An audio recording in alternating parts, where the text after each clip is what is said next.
கொஞ்சம் நல்லா உட்காரலாம். ரெடி நிறைய எடுங்க.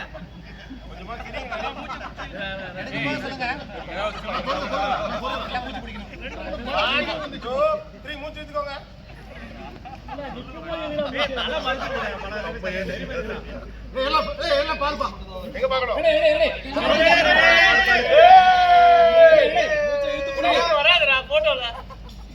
One more